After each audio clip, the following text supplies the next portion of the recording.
Ceará Global 2020, o futuro em 360 graus. Um evento completamente online, inovador, imersivo e feito em formato de cocriação. É uma promoção e realização de Câmara Setorial de Comércio Exterior e Investimentos Estrangeiros e Câmara de Comércio Brasil-Portugal no Ceará. Patrocínio de ADESE, AECIP, APSV Advogados, Assembleia Legislativa do Estado do Ceará, BF Fortship, Banco do Nordeste, Bugabu Estúdio, Café Santa Clara, FIEC, Quer, Sebrae Ceará, SP Combustíveis e Universidade de Fortaleza Unifor, Fundação Edson Queiroz. Com patrocínio de Secretaria de Turismo do Estado do Ceará. Apoio de Casa Azul Ventures, Elephant Coworking, Federação das Câmaras de Comércio Exterior, Instituto Brasil-África, Junta Comercial do Ceará, Mango Ventures, Observatório France, Trends CE, Vetor Marcas e Patentes, Winds for Future, apoio institucional de Apex Brasil, Fé Comércio Ceará e Complexo do PECEM, apoio tecnológico de Mob Telecom e Project TI, TAPE, organização de Prática Eventos e Move On, Media Partner, Grupo O Povo de Comunicação. Olá a todos, inicialmente gostaria de agradecer a todos os participantes do Ceará Global, que este ano, de forma inédita, participam de forma virtual e remota. Ressalto que este nosso painel ficará gravado nas plataformas do YouTube e estará disponível a todos que queiram se aprofundar sobre o tema. Gostaria de agradecer a presença dos amigos e ilustres painelistas que integram esse painel. Neste painel temos aqui a presença do secretário executivo de Energia e Telecomunicações do Estado do Ceará, o senhor Adão Muniz, o senhor André Barbosa, CEO da OBPI Brasil, e o sócio e diretor da Íntegra Projetos e Consultoria Empresarial, o senhor Eduardo Gadelha. Todos com profunda e larga experiência na área de parcerias público-privadas e concessões. Na condição de moderador, tentaremos, nesse breve espaço de tempo, focar nos principais pontos que envolvem os desafios e as oportunidades das parcerias público-privadas, as PPPs, tendo como foco o Estado do Ceará na atração dos investimentos. Seguindo esse propósito, sabemos que o Estado brasileiro é ainda bastante carente em projetos de infraestrutura. Temos deficiência de investimento em diversos setores, seja na área de transporte, de energia, de saúde, de saneamento e de equipamentos e serviços públicos em geral. Sabemos também que os estados que já enfrentam uma grave crise econômica anterior à pandemia têm grande parte do seu orçamento público vinculado ao pagamento de despesas correntes e ordinárias, e sobra muito pouco para os gastos com investimentos em infraestrutura. Nesse cenário, as parcerias público-privadas ganham grande relevância, pois é a forma que os estados encontram para obter recursos para os investimentos públicos em infraestrutura necessárias, que os investimentos públicos em infraestrutura saiam do papel. Assim, gostaria de saber, na percepção de vocês, de como as PPPs poderão ajudar na retomada dos investimentos públicos e qual a importância delas nesse momento pós-pandemia. Por ordem alfabética e de forma que cada um possa contribuir a qualquer tempo, passo então a palavra inicialmente para o secretário Adão Muniz, posteriormente ao André Barbosa e depois para o Eduardo Gadelha, para que apresente suas considerações. Agradeço observar o tempo aí de mais ou menos 3 minutos por cada um.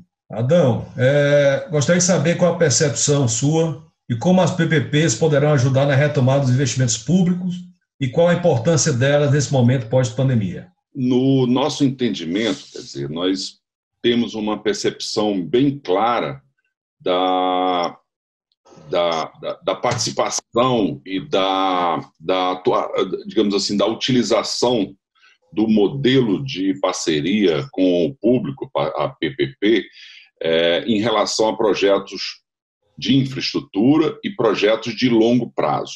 Ou seja, o projeto que o Estado se encarrega de entregar ao privado a execução de uma atividade de serviço público, por exemplo, energia, estrada, e qualquer que seja uma infraestrutura que mereça uma atenção de longo prazo, no sentido de que o Estado evite o investimento, ou seja, o capital próprio de investimento naquela solução, naquela infraestrutura, e que permita ao parceiro privado que se faça aquele atendimento no nível de serviço, no nível de qualidade, no nível de resultados adequados àquela prestação de serviço. Então, indo para o lado especificamente de energia, de uma certa forma, essa parceria ela já existe no modelo de contratação da energia, da geração de energia de longo prazo, através do governo federal, e a prestação desse serviço, tanto de geração, transmissão, distribuição, ao usuário, ao consumidor de energia, ao consumidor de última análise de energia elétrica, e que ela já está considerada como uma solução de longo prazo em investimento de infraestrutura. Por exemplo, a transmissão, os contratos de transmissão são de 30 anos. Quando a gente vai para o lado Estado do Ceará, por exemplo, e aí a gente olha no aspecto de uma possível parceria público-privada, no sentido de atender o Estado com uma geração de energia para o atendimento do próprio Estado, isso é o que a gente tem tentado buscar como uma solução para o Estado, eu enxergo, eu vejo que existe um espaço muito, muito amplo, muito fácil, muito bom, muito saudável para que a solução de suprimento de energia para o Estado, enquanto consumidor, seja realizado por um parceiro privado. O que significa isso? Significa que todas as unidades de consumo do Estado possam ser atendidas por um parque eólico, um parque solar privado, com critérios e indicadores de acompanhamento e monitoramento desse modelo de serviço, ou seja, daquele serviço de geração, do lado tecnológico, do lado financeiro, do lado de resultados e de um acompanhamento onde a tecnologia pode ser melhorada no decorrer desse prazo, desse longo prazo, né? Observa-se que a energia tem uma característica de desenvolvimento tecnológico muito rápido. Quer dizer, você tem painéis fotovoltaicos hoje, ou aerogeradores, que daqui a algum tempo ele vai estar bem melhor, a tecnologia vai poder oferecer uma melhora. Então, você tem, de uma certa forma, uma segurança do longo prazo, mas, ao mesmo tempo, você tem uma possibilidade de otimizar esse processo no decorrer do tempo. A gente, às vezes, assusta. Não, mas se a energia ficar mais barata, o que o Estado vai tirar proveito disso? Não, a gente prevê antecipadamente que existe uma possibilidade de evolução tecnológica. Então, e isso é perfeitamente viável. Quer dizer, a gente já encontra isso, mais ou menos, modelos parecidos nesse cenário.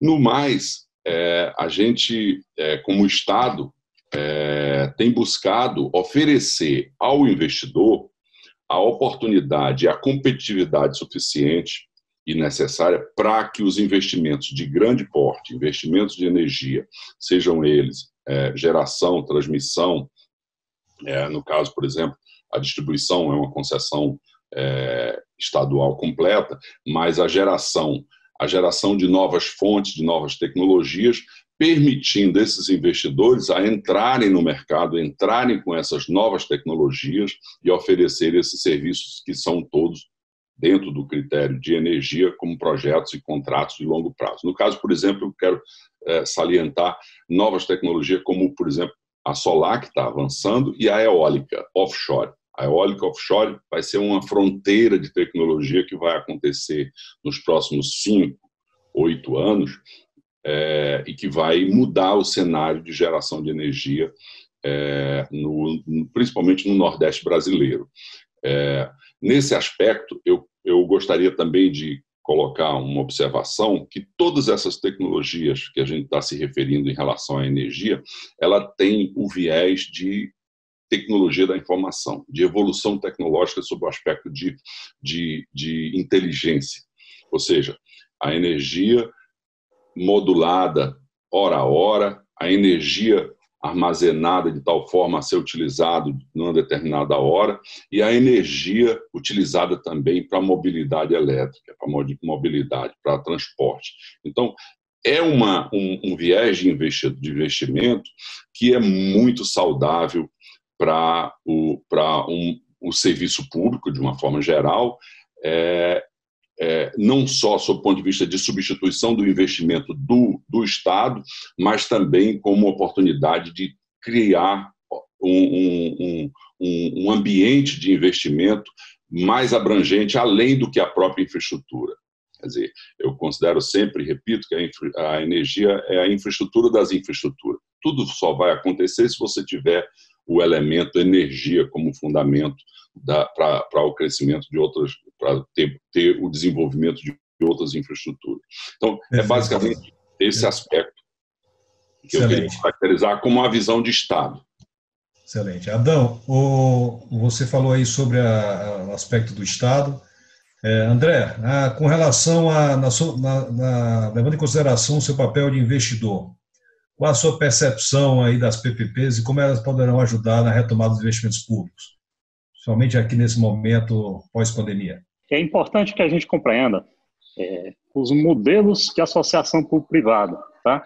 A PPP é apenas uma delas. Então, nesse momento pós-pandemia, é importante que os estados se organizem, o Ceará, como exemplo, para fomentar projetos de todo tipo de associação público-privada, da parceria público-privada na forma de concessão administrativa ou patrocinada, as concessões comuns, como também joint ventures, também como projetos de concessão de direito de uso, a possibilidade de construir concessões para permissões, autorizações, e aproveitar o máximo que o espectro da legislação brasileira permite, né? Bom, vivemos um momento em que a restrição fiscal impede um volume de investimento considerável por parte do setor público. Obviamente, é sempre atraente pensar em alternativa de atrair o recurso privado.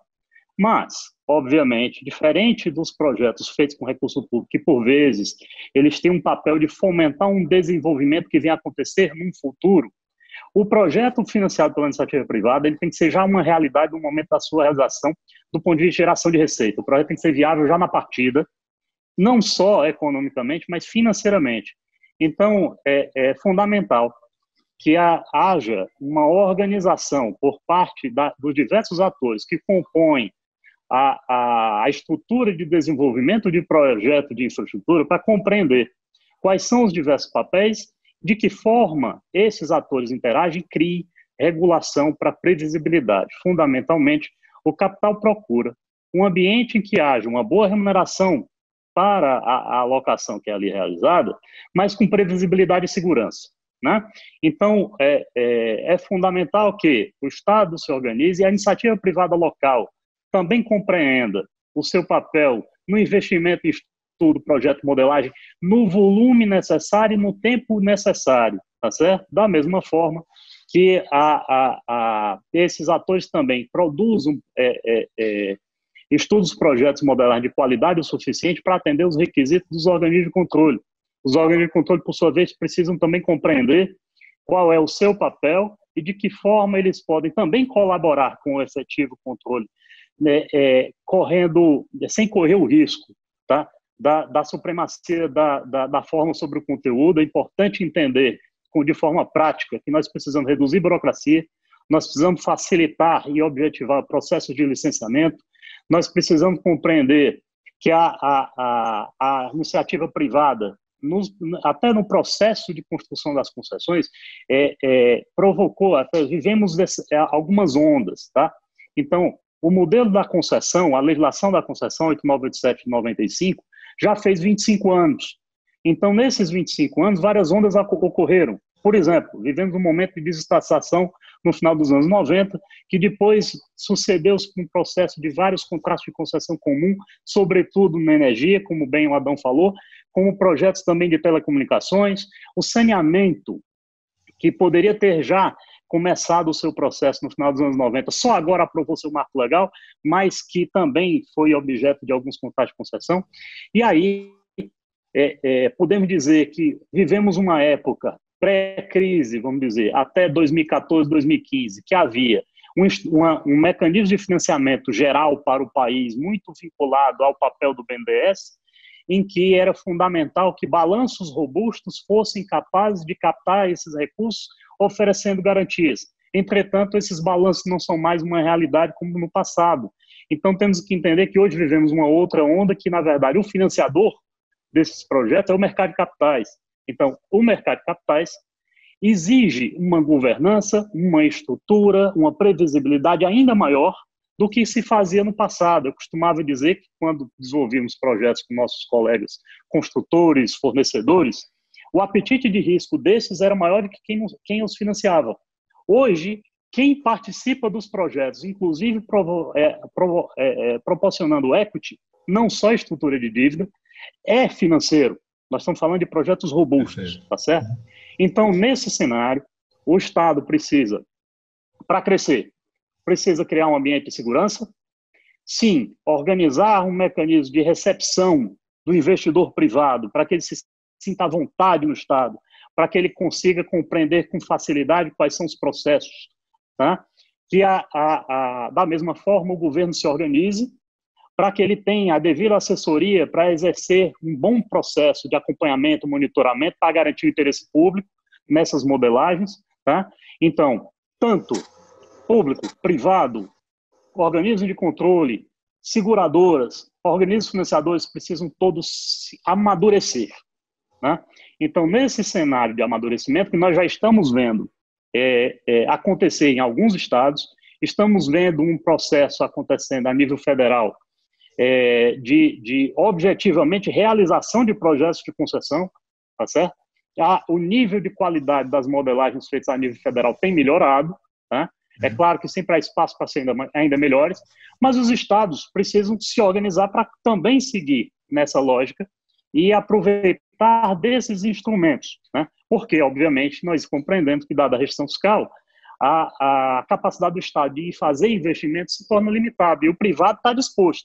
Liquidez existe, entretanto, esse recurso só virá, esse investimento só vai acontecer caso haja segurança. Eduardo, na sua visão aí de consultor de diversos projetos que estão aí na fase não só de PMIs, mas de PPPs, qual é a sua visão em relação à importância das PPPs nesse momento? Como o André comentou, a gente vem passando por uma crise que veio antes do Covid, né? O Covid só fez aumentar ela, tá?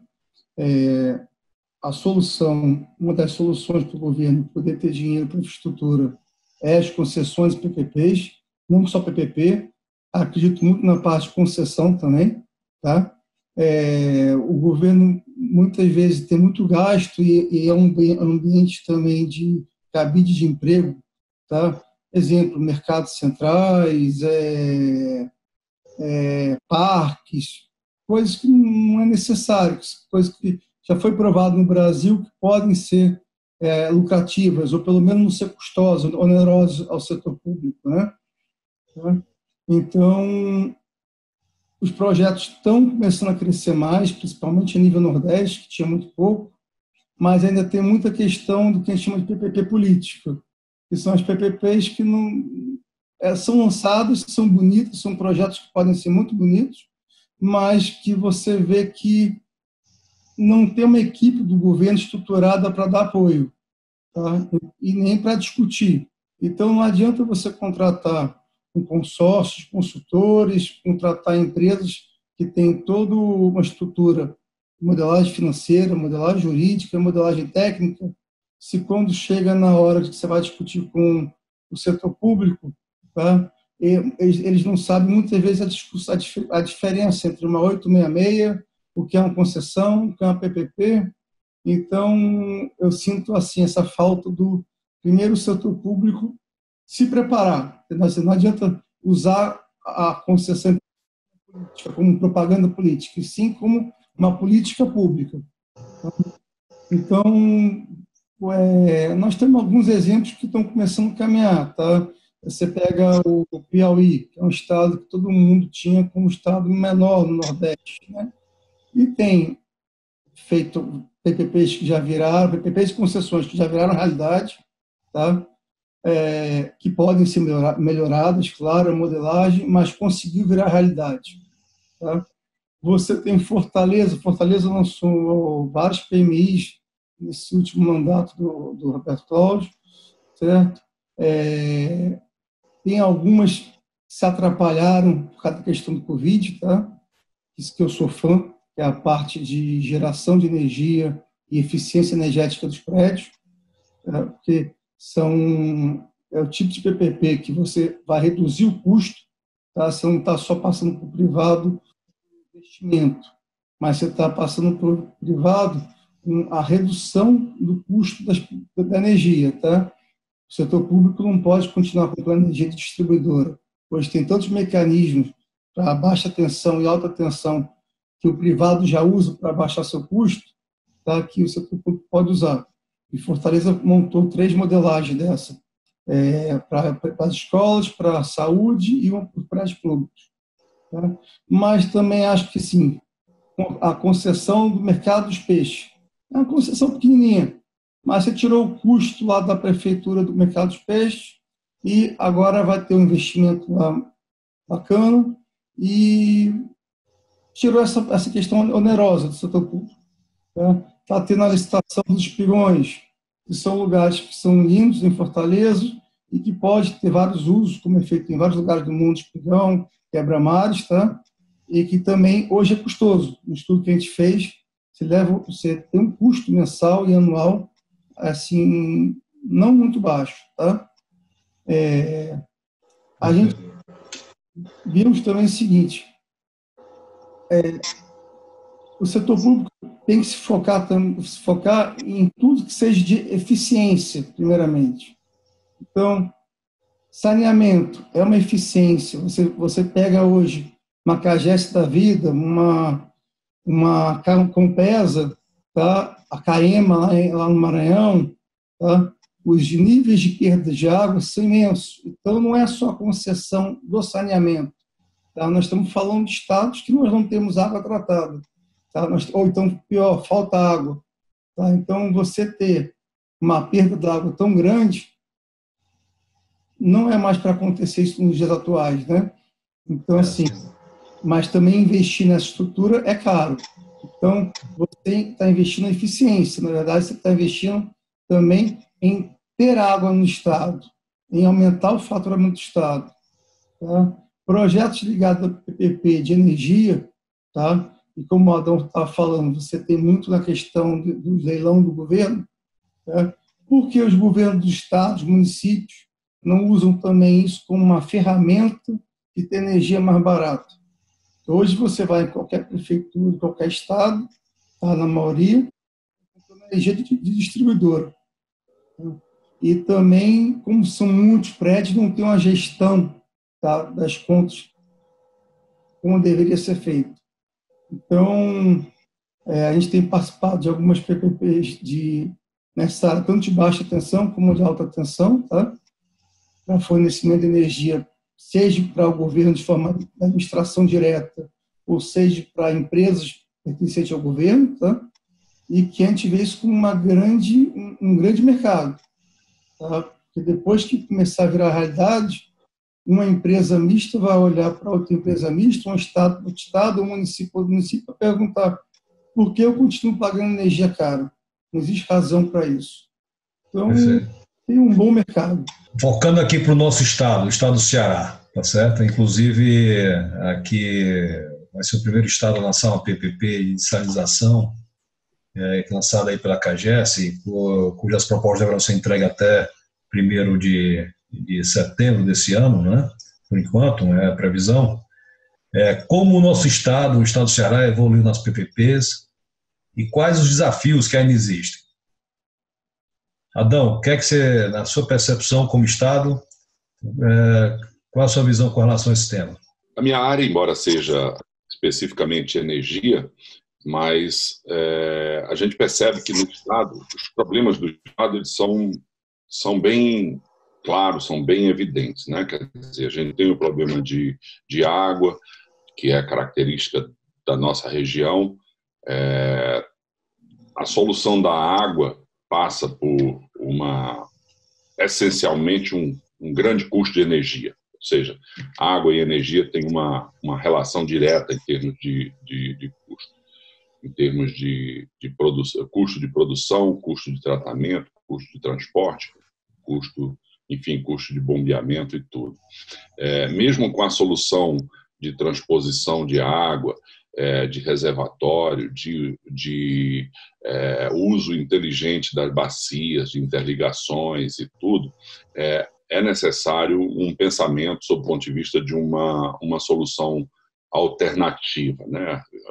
Olhando sempre numa visão de longo prazo, e aí a gente pode dizer que o Estado do Ceará tem essa preocupação de longo prazo. A gente tem, faz parte do desenvolvimento do Estado, um programa aí que vocês conhecem certamente, que é o Ceará 2050, ou seja, a gente olha para trás 30 anos e se alavanca para frente com mais 30 anos. Então, essa PPP, esse processo de transferência desse investimento para o privado em um modelo de PPP para dessalinizar a água e oferecer água para o sistema de água bruta do Estado, água bruta e água tratada, é uma iniciativa que é pioneira, né, claro, e é uma iniciativa que leva tempo. Não sei, o Eduardo falou da questão política, da questão da PPP política. A gente percebe muito no serviço público que há uma preocupação de fazer as coisas logo, fazer as coisas rápidas. O mandato do titular do cargo executivo tem 4 anos, então tem que ser feito aquele processo de alguma coisa, tem que fazer o gol no primeiro tempo, não dá para esperar o segundo tempo, tem que ser. Então, isso prejudica essa evolução do PPP. Mas no Estado do Ceará a gente pode ver que existe uma percepção de mais longo prazo. Então, a dessalinização é um caso. Na energia, a gente está batalhando, a gente está tentando mostrar essa percepção também de longo prazo. Ou seja, nós precisamos de energia sempre, sempre, vamos precisar sempre. E nesse contexto, a gente está tentando mostrar que é mais importante a gente ter uma relação público-privada com a responsabilidade do investimento para o lado privado e a gente cobrar, entre aspas, acompanhar, monitorar a eficiência. Isso é um ponto, também uma palavra muito, muito interessante nesse aspecto dessa relação. É de suma importância. Então, também teve a PMI, também foi iniciativa das duas empresas de água, Coger, que é Água Bruta, e CAGES, uma PMI que logo, logo vai se transformar também num modelo de contratação público-privado, que é a utilização, a concessão da área de servidão do eixo das águas, ou seja, o proponente ele vai ter essa concessão do uso da área de servidão, e nessa área de servidão ele vai poder utilizar para investir em geração de energia solar, e essa geração de energia ser alocada para os consumidores de água, tanto a CAGES quanto a COGER. Então, esse modelo foi desenvolvido, está em evolução. Como eu falei, isso é uma coisa que leva tempo. Esse é o grande gargalo que eu ainda acho que a gente tem que evoluir, ter uma agilidade maior nesse processo. Embora eu reconheça que, como serviço público, você tem que estar respaldado pelo compliance, pela governança. Mas fica claro que, quando se trata de um investimento que vai ser feito pelo privado, vamos ter os resultados, e o Estado vai monitorar isso ao longo de vários períodos de mandato executivo. Então, tem que ter uma configuração, uma constituição que dê segurança de governança para o Estado. Então, temos a dessalinização, temos a utilização da área de servidão do Eixão, temos a possibilidade de fazer uma contratação também do consumo de energia do Estado, de consumo e demanda de energia do Estado, enquanto consumidor, enquanto administração pública direta e indireta. Já está se fazendo, quer dizer, não foi bem uma PPP, no modelo de PPP tradicional que é estabelecido, mas o Estado do Ceará também teve um avanço na relação público-privada, um parceiro estratégico, a escolha de um parceiro estratégico para o Porto do Pecém, para a administração portuária do CIP. Ou seja, nós temos uma parceria como sócios da empresa. É uma forma de parceria público-privada, né? Uma forma de parceria público-privada, que a gente já pode dizer assim de sucesso, né? Quer dizer, sem dúvida, escolhemos dos portos do mundo, dentro de um processo também de escolha, que é um processo que caracteriza também a parceria, é a escolha de um parceiro estratégico. Quem no mundo tem as condições que eu preciso? Então, você tem aquelas várias opções e daquelas opções privadas você escolhe aquela opção que é mais adequada para o teu modelo, para o que você precisa, no caso lá do Porto do Pecém. E está sendo feito também a instalação, a transferência da tancagem. A transferência da tancagem também será um processo nesse modelo de parceria estratégica.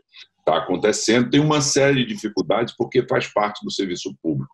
Alguém não gosta, entra com processo contra, atrasa, volta de novo, vai no TCE, tem todo um bate-bate que realmente descansa, mas é necessário, tem que se passar por cima disso aí.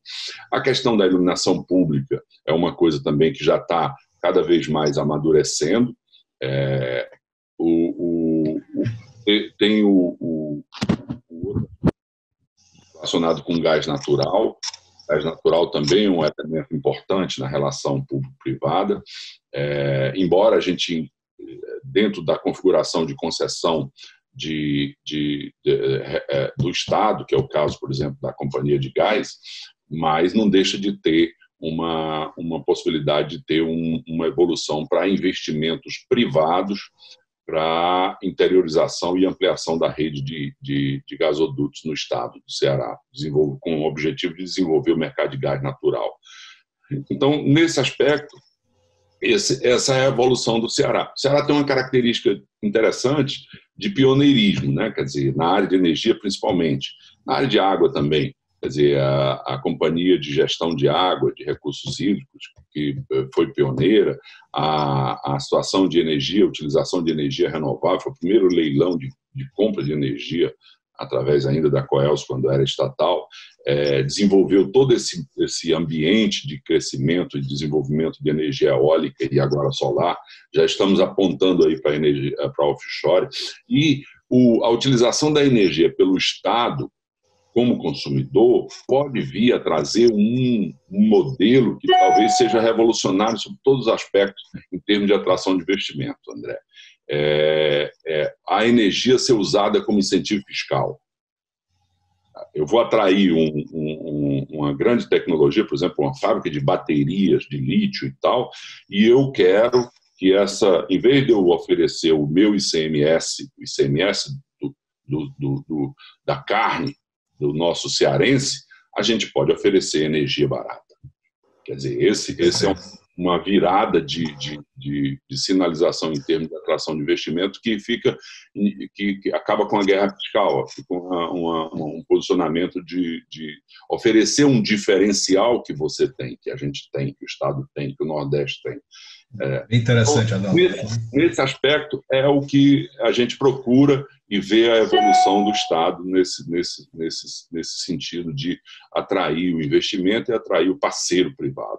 Adão, bem interessante aí esse crédito de energia, né? Já que a briga fiscal aí já já tem prazo final para acabar, então outros tipos de incentivo são bem interessantes para atrair investimento. André, você é um cearense, hoje está em São Paulo, aí na frente de um grande fundo de investimento. Na sua visão, como é que o estado do Ceará evoluiu em termos de PPP e quais os desafios que o estado ainda tem para crescer e evoluir ainda mais como pioneiro, como o Adão bem falou, na área de novas PPPs e novas parcerias público-privadas de uma forma ampla entre público e o privado? Eu acho, concordo com o Adão, que o Ceará tem uma característica de pioneirismo fantástico, né?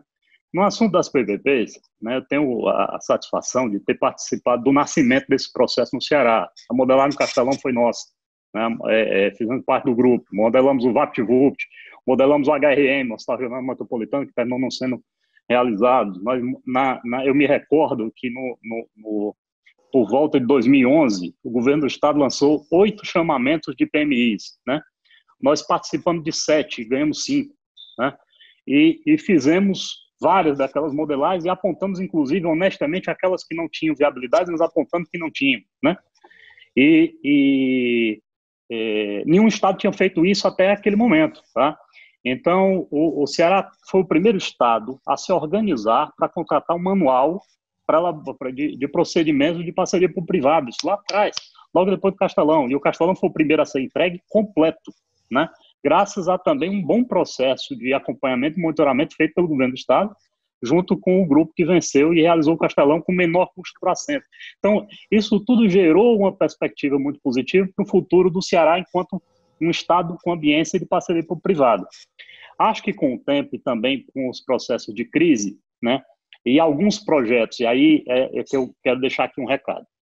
O Ceará tem que ter um cuidado, uma atenção, para que os projetos que realize sejam aqueles amadurecidos o suficiente para ter a certeza de que eles vão ser concretizados. Porque quando o Estado contrata um projeto e depois ele desiste e não realiza, ele cria uma mancha, tá? Então, é importante fazer um estudo de priorização, trabalhar com criatividade, assim bem como o Adão está falando. Poxa, essa ideia de trabalhar com a energia barata é fantástico. Então, são esses tipos de iniciativas que fazem com que a iniciativa privada se encante para vir investir no Estado, né?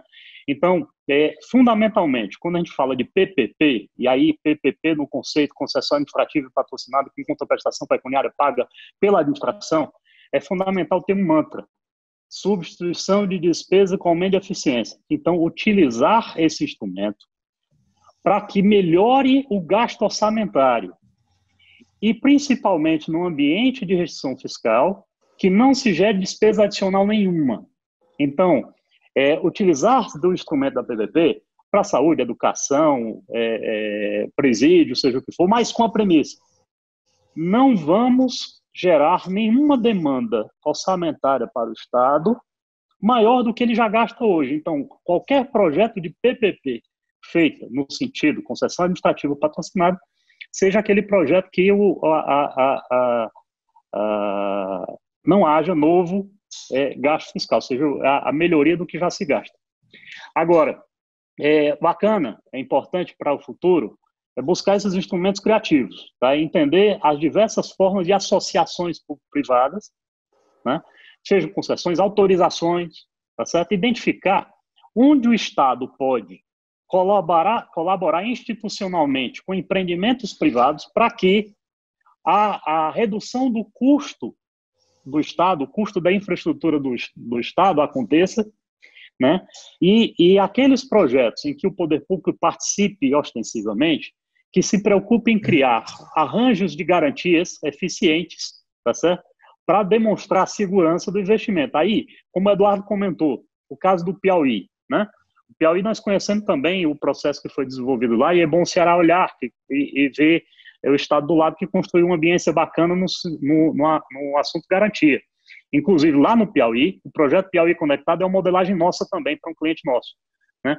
E esse tipo de preocupação em criação da ambiência, com a regulação, repito, previsível, um bom arranjo de garantia, as instituições trabalhando de forma colaborativa. O Ceará tem tudo para fazer isso, até porque nós temos um histórico de convivência harmônica entre esses diversos atores.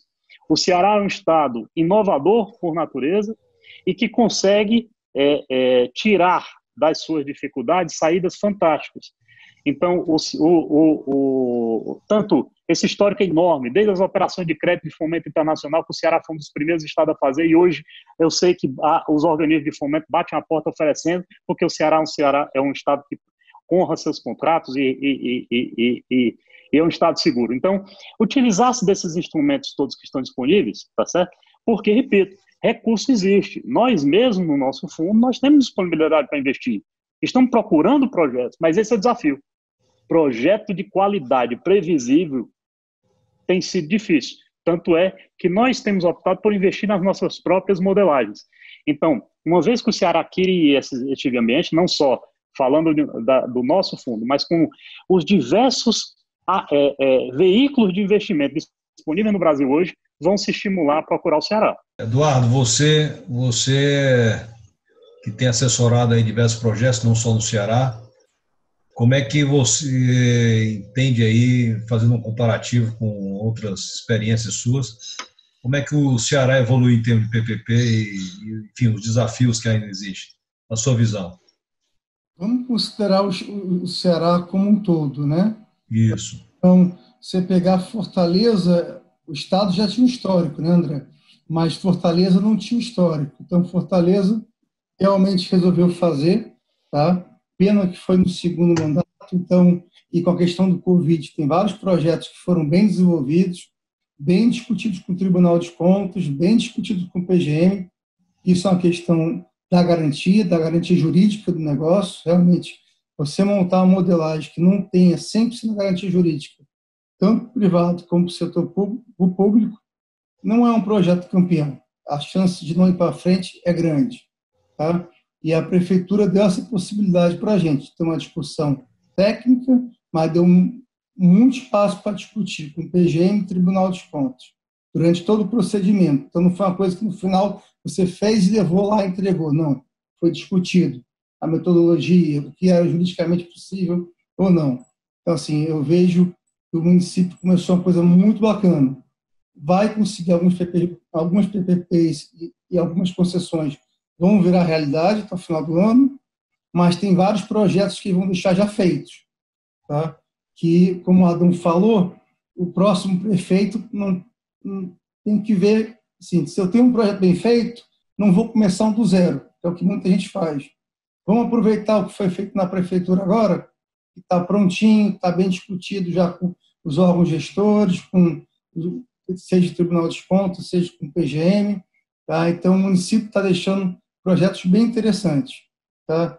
Ligados sempre na parte de eficiência energética, eficiência do predial, eficiência de gestão das escolas, reforma, construção e operação de escola, tá?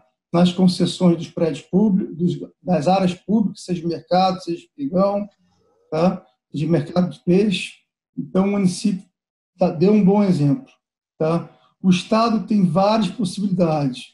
O Adão falou da PMI do CRH, que engloba COGEA e CAGES. Tá? É um trabalho que nós estamos fazendo, certo? E que eu assim, não vejo como não ter um retorno, porque no Vale for Money, no desconto da tarifa é tão grande que a CAGES tem, tá? A COGEA, principalmente a CAGES, que é baixa tensão, já a COGEA, como é alta, já é mais complicado, tá? Que se fizer bem, se essa discussão no Tribunal de Contas, no caso do PGE, for bem feita, e o Estado não tiver medo de dar garantia, porque quando a gente fala fundo garantidor, accounts com passado depositado, geralmente o Estado tem um pouco de medo nisso. Tá? E eu acho que é diferente. Quanto mais garantia que você dá, mais parceiros você vai trazer para o negócio, mais concorrência vai ter. No final, quem ganha é o governo. Ele não tem que ver a garantia, o fundo garantidor, como um custo, e sim como uma ferramenta de ter mais participantes e, no final, ter mais ganho. E, com certeza, quanto maior garantia, garantia seja jurídico-financeira, mais ganho o Estado tem, né? O setor público tem. Tá? Excelente, Eduardo. E tem várias possibilidades de concessão de PPP no Estado. Tá? E não só a nível estadual, como também a nível federal, foi feito no Corip. O BNDES vai lançar agora o estudo de Jericoacoara também, do parque, né? Então, e você na CAGES, que a gente não estou sabendo, vai ter também de serviços de apoio, né? Tipo construção e operação de JETs. Então, a gente acha isso bem interessante. Bem interessante. Vocês, todo mundo comentou aqui das oportunidades, né, no estado do Ceará, mas a gente tem recebido muitas consultas e em função desse novo marco do saneamento que acabou de ser aprovado, né, nosso tempo está acabando aqui, mas gostaria, antes de não deixar de comentar e perguntar a vocês que oportunidade esse novo marco pode trazer para o estado do Ceará, né? E na opinião de vocês, enfim, vocês já falaram aqui um pouco, mas se existe algum outro projeto específico que vocês apontariam como oportunidade de parceria público-privado para o Estado? Eu acho que a colocação dos dois, que tem uma visão do investidor e do apoio de consultoria, falaram algumas coisas que são bem interessantes, que é a otimização, a eficiência, a redução de custo e a eficiência no serviço. Então, esse é o ponto principal. Onde é que estão os bons projetos? Onde é que estão os projetos que são qualificáveis, que têm um nível de qualificação para atender isso? O saneamento é um projeto extraordinário. A água é um projeto extraordinário. A energia é um projeto extraordinário. Apesar de não termos uma fonte de gás natural, mas a possibilidade de logística de gás natural para atendimento e crescimento do mercado também é bastante interessante, é muito interessante. Então, se a gente olha para esses cenários que a gente vê aí, a questão do saneamento, eu acho que é a bola da vez, é o que tem que ser feito, é o que tem que ser colocado, né? Quer dizer, tem um retorno extraordinário para a sociedade como um todo e tem uma oportunidade para o investidor muito grande, porque tem um gap de oportunidade, um gap de eficiência muito alto. Então, eu acho que esses são os focos são que merecem realmente uma atenção e mais importante também, são todos muito relacionados com uma situação de longo prazo. Isso é muito importante também. Quer dizer, um investimento considerável, com a visão de longo prazo, buscando eficiência e redução de custo. André, sua visão aí do novo marco de saneamento. Maravilha. Eu acho que o Ceará já tem um histórico de planejamento de boa qualidade e deve identificar como deve organizar o interior do Estado, de forma que haja a construção de polos, a integração de municípios que possam se organizar de forma de consórcio e tal, para se ter escala para bons projetos. Tá? Eu acho que a CAGES tem e continuará tendo um papel importante, tá certo? Acho que o desafio para cumprir as metas de universalização de serviços de água e mais de 90% de esgotamento sanitário até 2033 é uma meta desafiadora para qualquer estado. Então, para isso, demandará muitos recursos para investir, né? E aí a iniciativa privada deve ser recebida pela CAGES e pelo Estado do Ceará com bons olhos, tá certo? E é óbvio, quando esse projeto, essa lei foi promulgada, isso não significa que existe uma indução, uma provocação para a desestatização. Não, existe uma indução para a eficiência. Se essa eficiência vai acontecer com a iniciativa privada sozinha, em associação com o poder público, ou o poder público terá capacidade de fazer isso, tendo sócios financeiros, isso a experiência vai mostrar. Tá certo? Mas é importante que o Estado desenvolva a compreensão do seu problema para buscar com eficiência os caminhos de solução. Sobre projetos que o Estado outros projetos possam ser desenvolvidos no Estado do Ceará, assim, eu vejo com muita atenção e até disposição, né, de conhecer os projetos que estão sendo desenvolvidos no Ceará, porque, quem sabe, nós possamos participar em algum deles. Mas acho que uma boa experiência, né, seria também, a exemplo do estado vizinho, experiência que eu assisti e estou vendo o êxito da entrega, é um projeto de aproveitamento da rede de transporte de dados, voz e imagem, para serviços como telemedicina, teledvigilância, teleeducação com uso digital, esse tipo ou serviços associados à rede de interesse público também pode ser uma boa iniciativa para o Ceará. Excelente. Eduardo, nós temos aqui com o nosso tempo já inspirado, mas gostaria de ouvi-lo também rapidamente sobre esse tema. Acho que o marco é algo fantástico, inovador, tá? E a gente tem muitos serviços afins. Na minha visão, aqui no Nordeste, é importante continuar a empresa-mãe, como vamos chamar assim, a CAGES, na mão do governo para desenvolvimento do interior. Tá? Mas eu acho que vai ter regiões, os SAIs, né, que a gente chama, né, como tem Sobral, como tem Cariri, são muito importantes, podem ter muitos serviços sendo feitos através de concessão. Você tem a questão do reuso da água, de sanitização foi um primeiro passo, mas Fortaleza, o Ceará tem uma grande capacidade de reuso de água, a gente joga muito esgoto hoje em dia no mar, pode ser tratado e voltar para reuso. Então, você tem vários serviços afins ou de apoio à questão de água e saneamento, que são grandes oportunidades do Ceará. Excelente, a consideração de todos, eu acho que foi ótimo, tivemos a visão do Estado, a visão do investidor e a visão do consultor, né, de projetos em parceria público-privada. Infelizmente, nosso tempo aqui é muito curto para abordar um tema tão vasto, né? Mas tenho certeza que as palavras de vocês foram muito enriquecedoras para todos e certamente voltaremos a discutir o tema em outras oportunidades. Eu agradeço a participação de todos e um forte abraço, amigos. Muito obrigado a todos. Obrigado e parabéns pelo evento. Parabéns, obrigado, gente. satisfação.